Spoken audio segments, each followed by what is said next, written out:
Nous, bonjour, on est Parashat Vayigash. Parashat Vayigash. Et ici, c'est en quelque sorte l'épilogue de toute une histoire qui n'en finissait pas, qui a duré 22 ans, même plus de 22 ans. Qui a duré plus de 22 ans. Dans Vayigash, n'oubliez pas le dernier épisode dans la parasha précédente dans Mikès, c'était que Yosef, qui est roi d'Égypte, enfin vice-roi d'Égypte, a demandé qu'on fasse revenir de Knaan Binyamin. D'accord? Et donc, à contre-cœur, Yaakov, le père de Binyamin, a accepté. Et voilà que maintenant, quand le Binyamin est venu, Yosef a fait mettre dans le sac de Binyamin sa coupe. Et donc, la loi, c'est qu'un voleur est condamné à être esclave. Et donc, Yosef dit, je prends Binyamin comme esclave. Yehuda, c'est notre paracha maintenant, Yehuda se lève et dit, écoute, jusqu'ici, on a supporté, mais maintenant c'est terminé. Lui, il est hors de question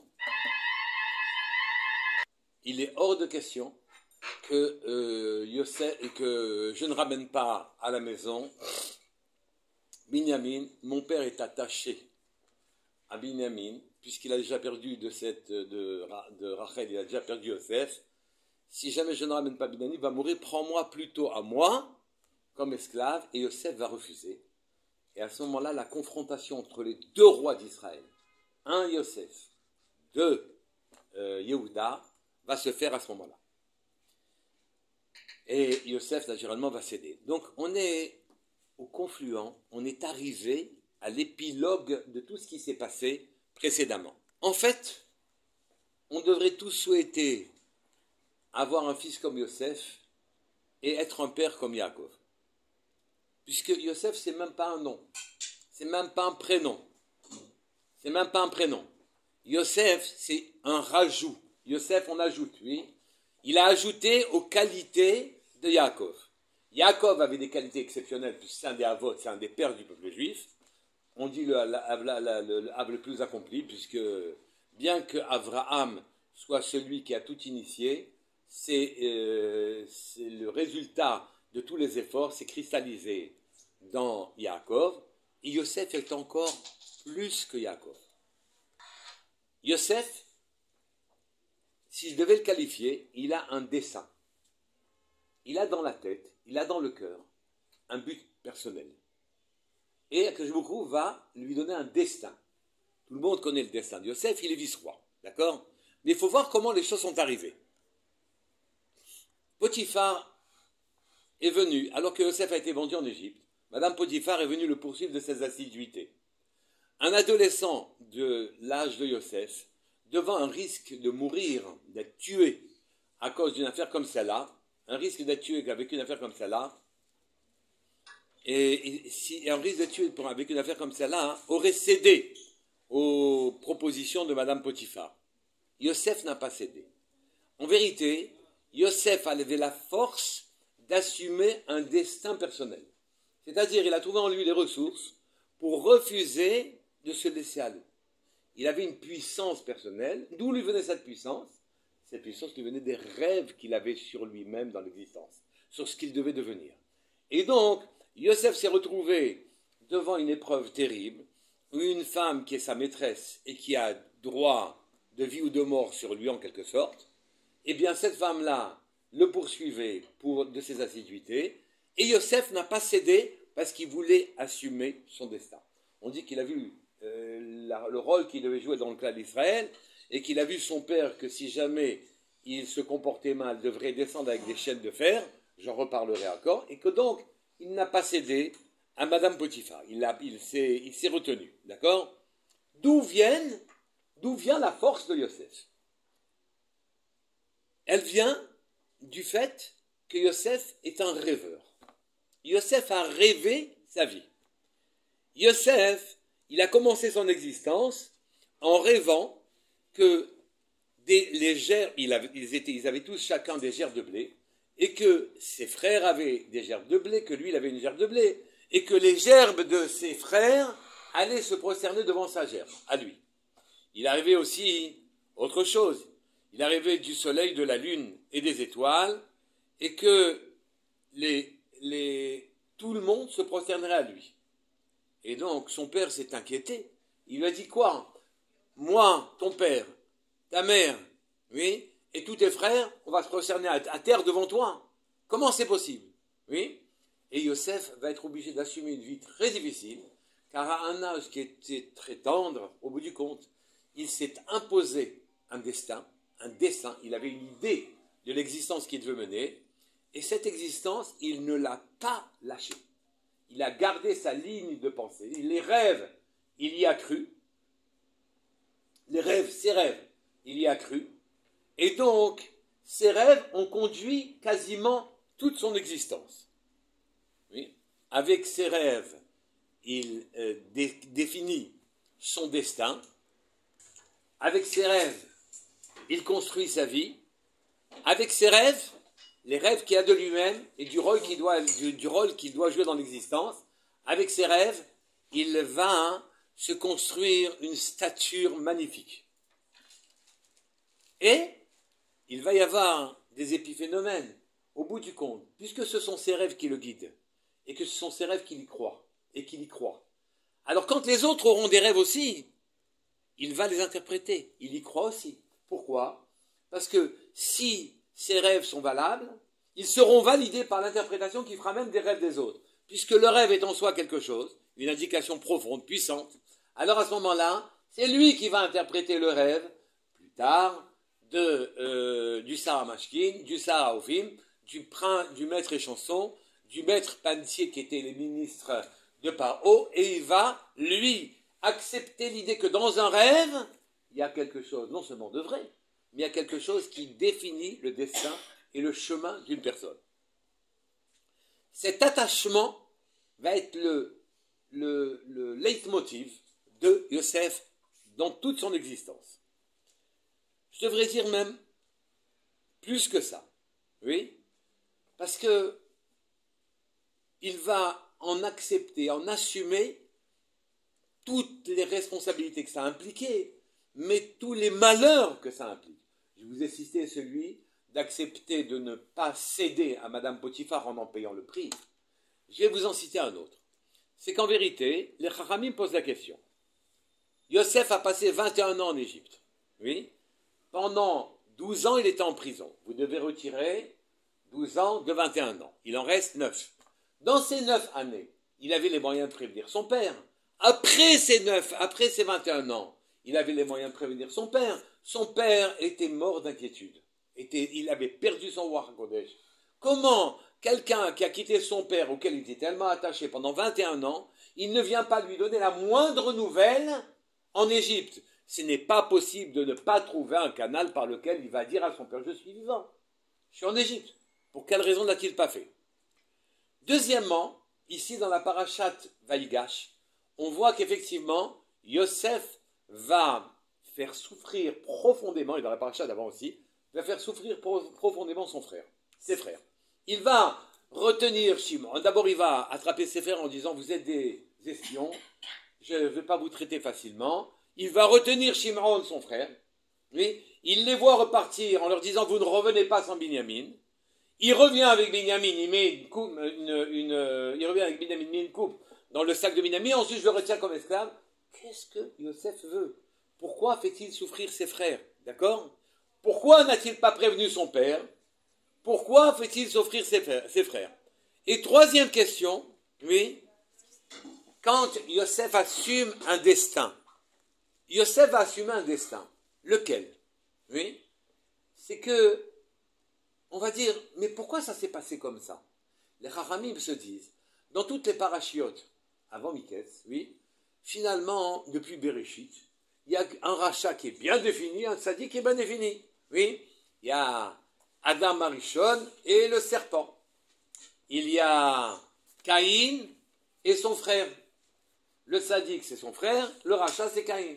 Et ensuite, il y a Avraham Avinu, d'abord Noach et Dora Maboul, et toute sa génération. Après, il y a Avraham Avinu et Paro et tous les soucis qu'il a eu. Il y a le tzaddik, il y a le rachat. Oui, il y a Yitzhak, il y a Esav. Il y a Yaakov, excuse-moi, il y a Yitzhak et Ishmaël. Et voilà maintenant, il y a Yaakov et il y a Esav. Mais maintenant, il y a Yosef et ses frères. C'est plus la même paracha. Cette fois-ci, c'est des tzadikim avec des tzadikim. Ils sont tous des tzadikim. Comment gérer cette dimension où des tzadikim s'opposent profondément? Quel est le débat qui mérite qu'on en arrive à vendre son frère, vouloir le tuer, etc. Et donc ce débat-là, dans lequel Yosef s'obstine à s'opposer à ses frères, Yosef il vient et il leur dit, vous savez, moi j'ai des rêves, hein. Moi je ne suis pas n'importe qui, vos gerbes se prosterneront à moi. Mais mieux que ça, la lune, le soleil, donc le père et la mère, et les frères se prosterneront à moi. Naturellement, il va attiser la jalousie, ou plutôt, il va attiser dans un premier temps la haine contre lui. Et les chachamim ajoutent, et après, il y aura même la jalousie que lui, il rêve des choses et qu'il ne rêve pas. D'accord? Alors à ce moment-là, ici, on est dans une paracha tout à fait particulière où on doit comprendre quel est le but de cette confrontation entre deux tzadikim. Deux rois, Yehuda, Yosef. D'un côté, les frères qui suivent Yehuda d'ailleurs, et de l'autre côté qui suivent, sans les suivre, il y a Reuven et Binyamin qui ne sont pas de cette partie-là. Et de l'autre côté, pourquoi que Jérôme nous met dans un débat comme celui-là? Pour quelle raison Yosef doit-il, qui est un tzaddik gamour, doit-il souffrir toute sa jeunesse de la jalousie de ses frères, bien qu'il ait commis des erreurs? Il n'avait pas besoin de s'afficher comme celui devant qui on doit se prosterner. C'est vrai qu'il y a une erreur. Mais il n'y a pas de quoi, une erreur de quoi vouloir le tuer. Une erreur de quoi vouloir le jeter dans un puits. C'est marqué dans ce puits, il n'y a pas d'eau, mais il y a des serpents, des scorpions. C'est leur frère quand même. Oui, il y a un destin ici. Un destin qu'il veut assumer. Quand je viens et que j'affiche, vous vous prosternerez devant moi, je suis en train de me convaincre à moi que j'ai un rôle à assumer, premièrement.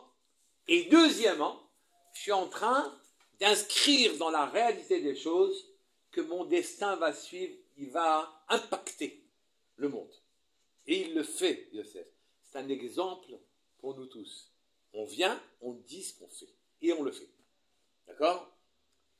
C'est que le début. Hein. Et donc, Yosef a assumé son destin, mais il l'assume dans toutes les dimensions. Quand ensuite, les Chachamim demandent, mais pour quelle raison Yosef doit-il souffrir comme ça? C'est pas possible. Un sadique de cette dimension, il va supporter la jalousie de ses frères, même s'il a fait des erreurs. Et on va vouloir le tuer, on va le jeter, on va le vendre en esclave. Il va se retrouver en Égypte, il va souffrir avec Madame Potiphar et mériter soit de se faire tuer encore une fois, soit de passer en prison. Il va passer 12 ans en prison, Yosef. Et il croit à son destin. Il est toujours Yosef. Chez son père, devant ses frères, dans le puits, vendu en esclave, devant Madame Potiphar, il est toujours Yosef. Yosef, d'ailleurs, c'est marqué dans le Chumash, Vayimaen Yosef. Yosef, il voit le Yetzer Hara, il dit, non, je refuse. Point. Ça, c'est Yosef. D'accord? Il assume son destin. Mais pourquoi devait-il assumer un destin pareil? Et les Haramim nous disent, je vous cite la Gemara Shabbat maintenant, que ce qui était prévu dans le décret qui avait été édicté du temps d'Avraham Avinu, ce qui était prévu, c'est que Avraham avait décidé, du temps d'Avraham Avinu, que je vous crois, avait dit Avraham, ta descendance sera étrangère dans un pays étranger, et donc il y a une galoute qui a été décrétée, et quand une galoute est décrétée, on descend comme des asservis. Comment on descend comme des asservis? Avec des chaînes de fer sur le cou. Et donc Yaakov devait descendre en Égypte avec des chaînes de fer. Et Akadosh Baruch Hu a dit non. C'est pas possible qu'un homme de la dimension de Yaakov doive descendre en Égypte avec des chaînes de fer, ça c'est pas assez. C'est insupportable. Et donc, il a dit, il faut que je trouve d'autres chaînes pour le faire descendre. Et il l'a fait descendre avec les chaînes de l'amour de son fils, l'amour filial. Il aimait tellement Yosef, oui, Akadosh Baruch Hu a créé un cheminement dans le destin qui permettait à Yaakov de descendre en Égypte, non pas asservi comme tous les asservis, comme tous ceux qui descendent en Galoute, mais non, de descendre en Mizraïm, cette fois-ci, par l'amour de son fils. Que Jbourou, il nous a concocté un scénario dans lequel il y a la famine en Canaan et dans le monde entier, donc on ne peut pas aller nulle part ailleurs, qu'en Égypte, où là-bas il y a du pain, d'accord? Où là-bas on peut trouver à manger. Et donc, Yaakov, et que là-bas, qui c'est qui donne à manger? C'est Yosef. Et donc, Akadosh Baruch Hu a fait fonctionner les lois du destin pour amener Yaakov à descendre en Égypte, lui, par les liens qui le liaient à Yosef. Les liens qui le liaient à Yosef. Alors, à ce moment-là, vous devriez me poser une question terrible. Ok, c'est bien. Il ne fallait pas que Yaakov descende en Égypte, asservi avec des chaînes de fer au cou. Oui, mais est-il normal que Yosef doive subir la jalousie de ses frères dans sa jeunesse, le risque de se faire tuer, d'être jeté dans un puits où il y a des scorpions et des serpents, d'être vendu à plusieurs fois comme esclave, d'arriver chez Madame Potiphar, qui le voulait tellement qu'elle lui a empoisonné la vie, et qu'il va finir en prison. Il va passer 10 ans en prison. Il détermine les rêves de Sarah Mashkin et Sarah Ophim. Il les détermine, il les interprète, pardon.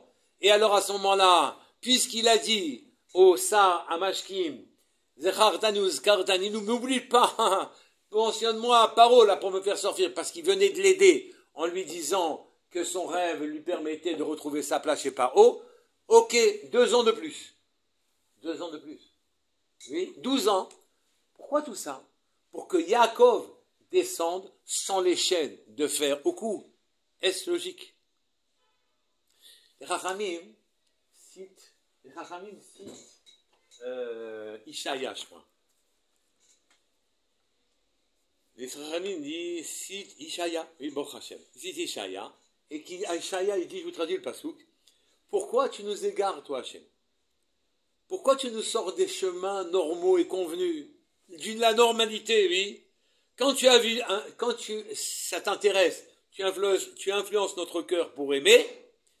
Qui c'est? Par exemple, c'est David Améler. Il ne peut pas s'empêcher de prendre Bathsheba. C'est Yehuda qui doit prendre Tamar, d'accord? Donc toi, tu nous pousses, quand tu veux, tu nous pousses à aimer, alors que c'est moyen. Et tu nous pousses à haïr quand ça te convient. Finalement, les frères de Yosef, ils ont haï Yosef, et que ça a permis de créer toute cette formulation, ce destin qui a permis de descendre à Yaakov Avinu en bas, en Égypte, avec les liens de l'amour. Ils sont descendus comme des rois. Les frères sont descendus comme des rois, et Yaakov est descendu comme un roi en Égypte. Oui, est-ce que ça valait toutes les souffrances de Yosef? D'accord? Donc Yosef pourrait s'indigner. Mais non seulement il ne s'est pas indigné, mais il ne s'est même pas plaint. Car il a dit à ses frères, une fois qu'il les a renvoyés, mais cette fois-ci en leur disant que c'était ses frères, il leur a dit, ne vous disputez pas sur la route, ne faites rien, tout va bien, mais Hachem m'a envoyé pour vous nourrir. Tout ça, c'est pour vous nourrir. Donc Yosef ne se plaint pas de ça. Oui. Et les Chachamim vont plus loin. Oui, Tournos Rofus, il s'est battu avec Rabbi Akiva. Et il lui a demandé, Tournos Rofus, dis-moi, oui, si Akadosh Baruch Hu, il aimait les pauvres, il n'avait qu'à leur donner à manger. Pourquoi vous faites la tzedaka? Qu'est-ce qui vous prend? De s'ensuit un débat dans lequel il faut faire la tzedaka, pas faire la tzedaka. Rabbi Akiva lui a répondu une phrase qu'il faut qu'on comprenne. Pourquoi il y a des pauvres? Pourquoi on doit leur donner à manger, oui, aux pauvres? Et Rabbi Akiva lui a dit, afin de nous sauver du jugement du Gehinnom. Car quand je donne, je fais la tzedaka, Tzassil Mimavet, et du Gehinnom. Ils nous font sortir. On pose la question, alors les pauvres sont victimes des riches. Les riches ont besoin de s'en sortir et de ne pas aller au Gehinnom, oui, et les pauvres, ils sont pauvres pour leur permettre à eux de s'en sortir. Comment comprendre? Comment comprendre? Comment comprendre que Yosef doit souffrir ce qu'il a souffert, endurer ce qu'il a enduré, et souffrir ce qu'il a souffert, pour qu'ils descendent comme des rois en Égypte? Comment comprendre que les riches ont besoin, oui, des pauvres, et que les pauvres, ils sont sympathiques comme tout, car ils restent pauvres, et ils tendent la main de manière à ce que les riches soient sauvés du Gehinnom. C'est une grande question, non? Puisque c'est la réponse de Rabbi Akiva. Il a dit, Rabbi Akiva, ce que je viens de vous dire. Il a répondu à ton autre fous, mais c'est pour nous être sauvés du Gehinnom. Comment comprendre? Et la réponse est dans le Nefesh HaChaim. Nefesh HaChaim, c'est écrit par Rabbi Chaim de Volodine, qui était l'élève du Gaon de Vilna. Et c'est lui qui a fait la première yeshiva. Donc la première yeshiva a été faite par Yeshiva. La première.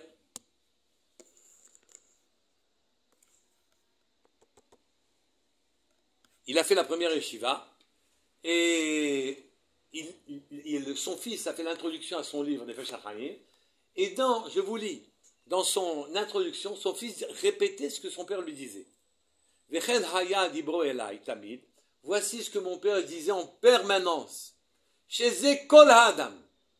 Voici ce que c'est tout l'homme. Voici ce que c'est l'homme. C'est-à-dire toute la vie, tous nos trucs, qu'est-ce que c'est? Oui. L'oleas monivra. Un homme n'est pas créé pour lui-même. Exactement le contraire des idéaux goyim qu'on a autour de nous, où c'est la compétition, chacun doit gagner, etc. Adam l'oleas monivra. Un homme n'est pas créé pour lui-même. Rak lehohil lacharine. C'est juste pour faire bénéficier les autres de tout ce qu'il a comme compétence de faire. Un homme est là pour faire bénéficier de ses compétences les autres. C'est-à-dire, vous savez, même en économie, il est bien clair qu'un salarié, il produit bien plus son travail que ce que mérite son salaire. Oui, la preuve, c'est que quand il se met à son compte, il gagne 10 fois plus.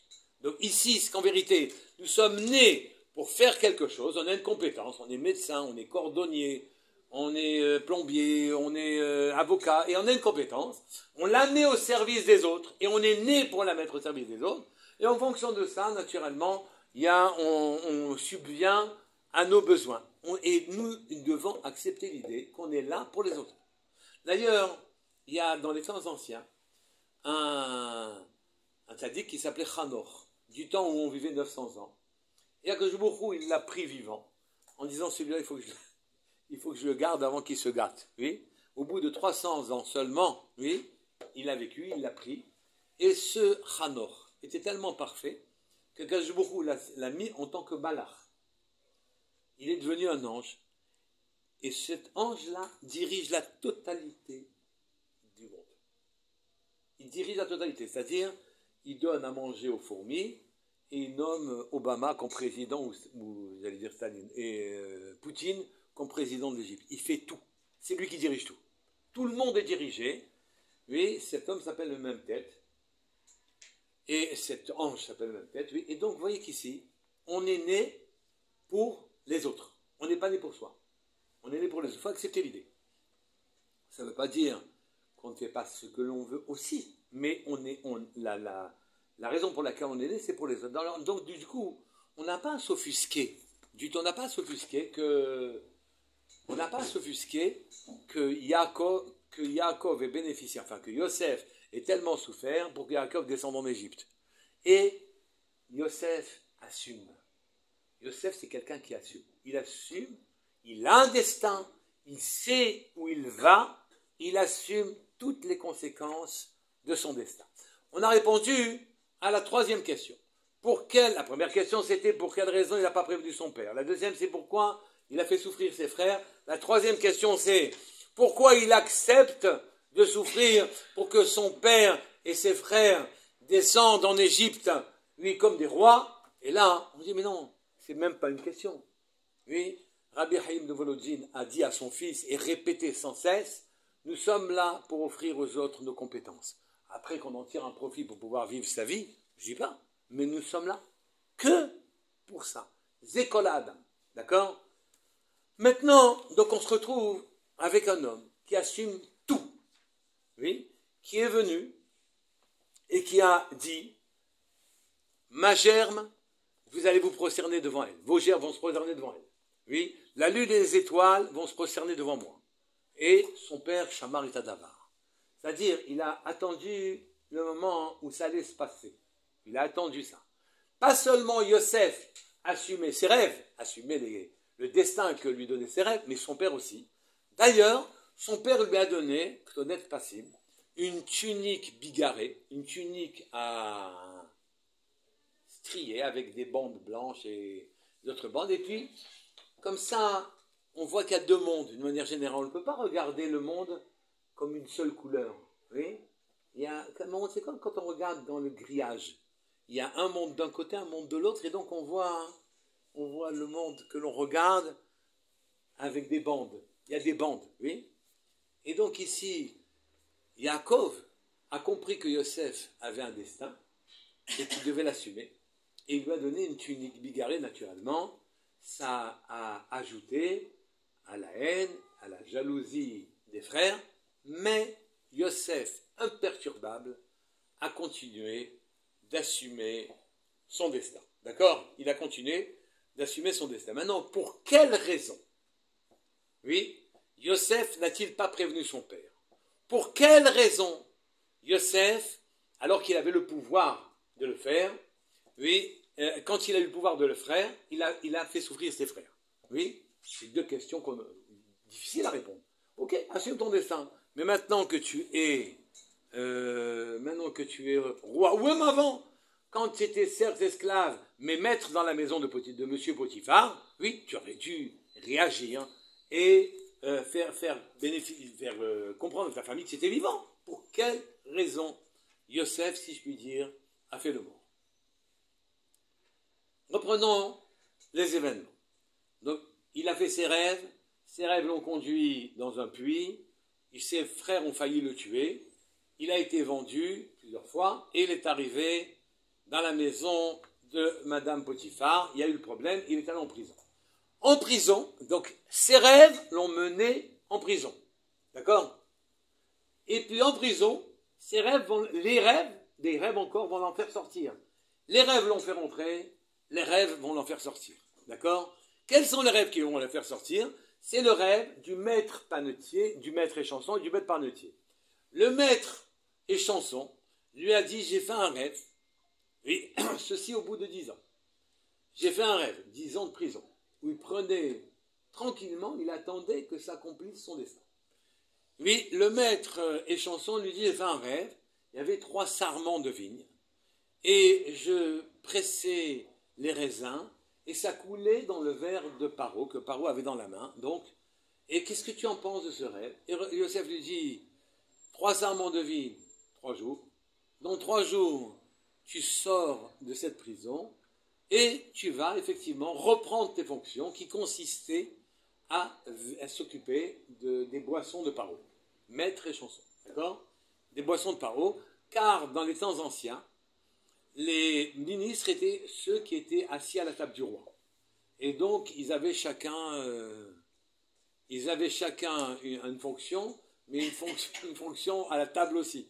Un, il était maître des viandes, l'autre était maître du pain, l'autre était maître du vin, voilà. Et donc, il dit à celui qui s'occupait du vin de Paro, 3 jours, tu as vu 3 sarments de vigne, 3 jours, tu retrouves ta place. Bon, et il était content. Oui. Vient le maître panetier et lui dit, écoute, moi aussi j'ai eu un rêve, j'avais 3 paniers d'osier sur ma tête, et des oiseaux venaient volter gentiment, picorer dans mes paniers. Hein? Il y avait il y avait du pain dans le panier. Et donc ils sont venus picorer dans le panier. Oui. Et Yosef lui dit, toi par contre, tu as 3 paniers, dans 3 jours, on te fait sortir de là et tu es mort. Et tu es tué. Tu ne reprends pas ta place de maître panetier chez Paro. Oui. On demande pour quelle raison Yosef s'est-il permis de dire qu'est-ce qu'il y avait dans son rêve, de quoi suggérer qu'il allait mourir dans 3 jours. Et Chachamim répondent en racontant une histoire. Ils disent, il y avait un concours dans un endroit où il y avait quelqu'un avait peint un tableau qui avait une immense réalité. Et ce tableau était magnifique, à tel point que les oiseaux venaient, d'un tableau de fruits, venaient picorer les fruits dans le tableau, tellement ils croyaient que c'était des vrais fruits. Et donc un concours a été ouvert dans la ville, qui a dit, quelqu'un pourrait nous expliquer, oui, d'où Yosef savait que d'où Yosef savait que le maître pâtissier allait mourir. Et il y en a un qui a dit, écoutez, c'est vrai que dans ce tableau-là, vous voyez, il est tellement parfait que les oiseaux confondent les fruits peints avec les vrais fruits. Mais du fait même qu'ils viennent manger ces vrais fruits dans le tableau, c'est que c'est un tableau. Car la personne qui porte ces fruits-là, si jamais elle avait été réelle aux yeux des oiseaux, elles auraient eu peur, elles ne seraient pas approchées. Donc dans le rêve, il a interprété très clairement qu'en vérité, si les oiseaux mangeaient alors que les paniers étaient portés par quelqu'un, alors à ce moment-là, c'est Vadaï qu'ils allaient mourir. Donc ici, les rêves l'ont fait rentrer en prison, et ces rêves vont les faire sortir pas tout de suite. Car comme il a dit au maître chanson, souviens-toi de moi, ne m'oublie pas, oui, il va prendre 2 années de plus, et au bout de 2 années de plus, oui, il va sortir de prison. Oui. Et dans Parashat Miketz, et ça c'est l'autre dimension de Yosef, je vous ai dit qu'il est en train d'assumer un destin. Mais je devrais mentionner une autre qualité de Yosef. Un bitachon à toute épreuve. Une croyance en Dieu, ça va de pair un peu. Mais je n'ai pas souligné cet aspect-là, que Yosef avait une conscience, une présence divine phénoménale. À tout moment, on le voit dans Parashat Miketz. C'est marqué, voyez, Miketz Shnatayim Yamim, au bout de 2 ans, au bout de terme de 2 ans, et pas au Cholev. Là, Paro, il a fait ça, son rêve des 7 vaches grasses qui ont été avalées par les 7 vaches maigres, des 7 épis magnifiques qui ont été mangés par les épis maigres, oui. Et donc, Paro, ce rêve-là, il demandait à être interprété, personne n'a réussi à l'interpréter. Quand vous posez la question pourquoi personne n'a réussi à l'interpréter, on ne voit pas pourquoi c'est facile à interpréter pourtant, d'accord? Eh bien non, personne n'arrivait à lui donner l'interprétation qui satisfaisait Paro. Mais là-dessus, le Rachim Akadosh, il vient et il dit,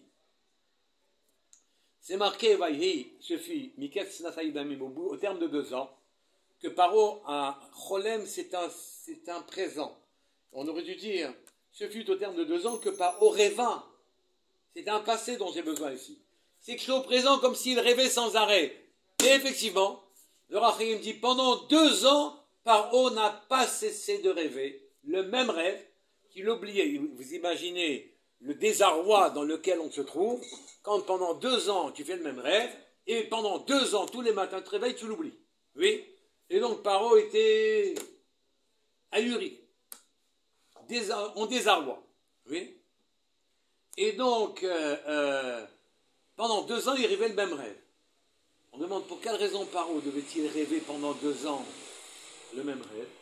Qu'est-ce qu'il y avait comme nécessité de rêver pendant 2 ans le même rêve? Au bout de 2 ans, il a qu'à rêver son rêve, on appelle Yosef, Yosef vient et lui donne l'interprétation qui est la bonne, et l'affaire elle est réglée. On raconte une histoire avec le Baal Shem Tov. Le Baal Shem Tov, il était sorti avec un des rébés de son époque, il s'appelait Rabbi Mendil. Ce Rabbi Mendil, dans le voyage qu'il a fait avec le Baal Shem Tov, ce Rabbi Mendil, d'un seul coup, il a été pris d'une soif inextinguible. Il n'en pouvait plus de soif. Donc il se plaint auprès du Baal Shem Tov en lui disant « J'en peux plus, il faut que je boive, il n'y a pas d'eau. » Et le Baal Shem Tov lui a répondu « Si tu as un bitachon parfait, il n'y aura aucun problème.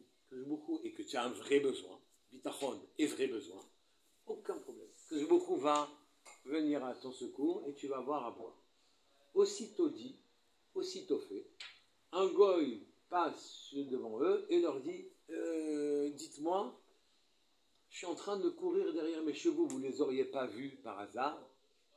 Peu importe la réponse concernant les chevaux, mais tous les deux naturellement, et Rabbi Mendil a été étonné de cet accomplissement, oui, il a été étonné, et il lui demande au goy, tu as de l'eau? Le goy lui répond oui, il lui donne de l'eau.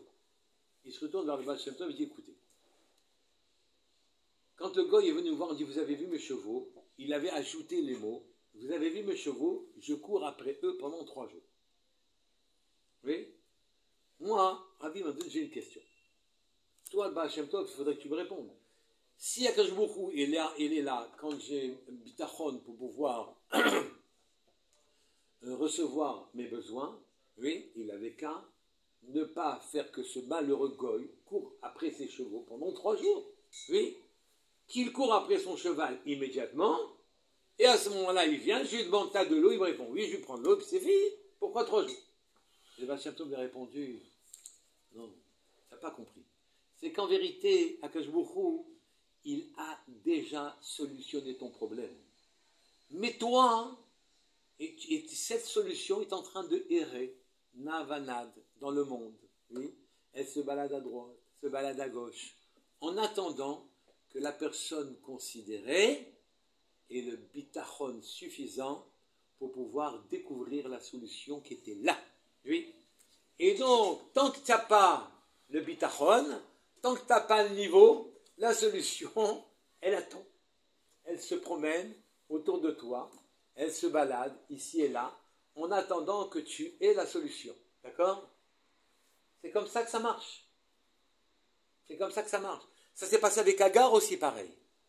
Agar a accepté sans aucune ta'ana la mort de son fils Ishmaël. Oui, dans le désert quand elle a été renvoyée. Une fois qu'elle a accepté, qu'elle a détourné sa tête de son fils pour ne pas le voir mourir, oui, et que donc, une acceptation parfaite, le bitachon était clair, là, elle a vu le puits.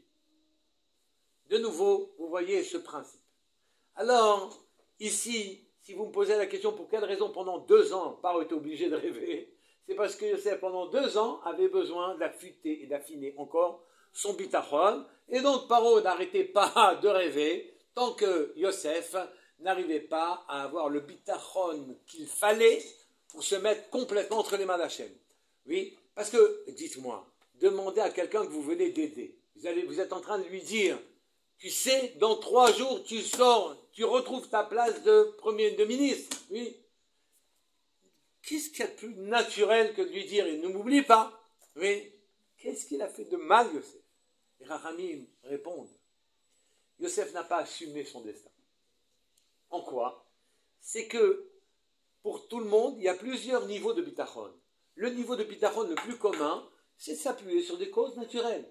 J'aimerais bien que tu me donnes l'argent de sorte que je puisse acheter une maison. Pourquoi tu demandes l'argent pour acheter une maison? Dis donc à la maison directe. Oui. Pourquoi? J'aimerais bien rencontrer un tel, ouvre-moi la porte chez lui, de sorte que je me montre sympathique et intelligent. Quand il me voit, il est content. Et alors à ce moment-là, ça va être facile pour qu'il me prête de l'argent ou qu'il me le donne. Calcul. On a des cheshbonot, oui. Et donc, on ne veut pas que les choses, elles arrivent pitomi, de manière immédiate comme ça. Il faut qu'elles arrivent de manière médiate. On arrive tranquillement, qu'elles prennent des cheminements compréhensibles. On n'aime pas être surpris. Oui, on n'aime pas les surprises. Combien de gens vous disent, moi, je n'aime pas les surprises? Oui. Ils n'aiment pas les surprises. Oui. Ils n'aiment pas les surprises. Pourquoi tu n'aimes pas les surprises? On ne sait pas. Ils n'aiment pas les surprises. D'accord? Il faut que ça suive un chemin intelligible, un chemin normal, un chemin compréhensible. Comme ça, on n'est pas déstabilisé. On est tranquille dans ses petites chaussures, ses petites chaussettes, ses petites tranquillités, etc. Et voilà, la vie, elle suit son chemin de manière compréhensible. Et on dit, oh, c'est incroyable, ça s'est passé. Mais dis-moi, toi, tu es Yosef. Oui?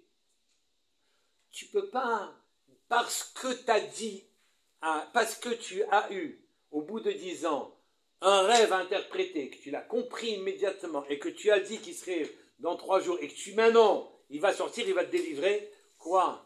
C'est le Sar Hamashkim qui va te délivrer.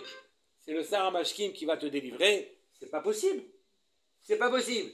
Donc tu attends 2 ans que les choses soient faites. Donc ici, vous avez une dimension gigantesque. Un bitachon parfait, une confiance dans son destin, une interprétation des rêves à chaque fois où il comprend qu'on a tous un signal, sans aucun problème, pour savoir quel destin on doit avoir dans l'existence, et qu'on lui est fidèle, et qu'on suit avec foi et confiance son destin. Là, vous avez la manière dont Yosef gérait son existence. Et c'est une leçon pour nous tous. Oui? Et un bitachon parfait. Une foi dans son destin, un bitachon parfait. Confiance à Hachem, que s'il lui a donné ses rêves, alors il devra les suivre. Je n'ai pas répondu aux 2 autres questions. Puisque je n'ai pas répondu pour quelle raison il a fait souffrir son père, Et pour quelle raison? Il a fait souffrir ses frères quand il était roi. Amène-moi Shimon, prends Shimon, je garde Shimon. Amène-moi Binyamin, etc. Et je te mets dans le sac de Binyamin. Qu'est-ce qu'il veut? Il veut les éduquer? Il veut se venger? Mais non, vous voyez qu'ensuite, quand il va se révéler à eux, il va leur dire, mais ne vous tracassez pas. Je suis venu que pour vous nourrir ici. Alors, quel est le but de Yosef? Quel est le but de Yosef? Qu'est-ce qu'il recherche, quoi? Hein? Eh bien, ils avaient tellement peur de lui quand il a dit qu'ils avaient fait une tchouva parfaite. Oui, et puis ils sont venus en regrettant, en le cherchant par toutes les portes, donc ils avaient fait tchouva. Qu'est-ce que veut Yosef? Eh bien, Yosef veut... Hein? Il veut leur faire honte. Et alors? Du coup, et mais il leur dit que Binyamin vient. Son père Pourquoi il n'a pas dit à son père qu'il était vivant? Parce qu'il aurait pu expliquer ce qui s'est passé. Hein? Je sais pas. Pour que ses rêves se réalisent. Alors, en vérité, ses rêves devaient se réaliser. Ce n'était pas à lui de déterminer comment faire pour que... En vérité, il a eu des rêves. Il a compris que les rêves étaient très importants. Ce sera l'objet du deuxième cours. Oui. Il a compris que les rêves étaient très importants. Et que pour respecter le cheminement des rêves, oui, alors il a fallu qu'il ne parle pas à son père pendant 21 ans. Parce que si jamais il avait parlé à son père serait venu en premier. Oh, d'abord, dans le premier rêve, ses frères se prosternaient à lui.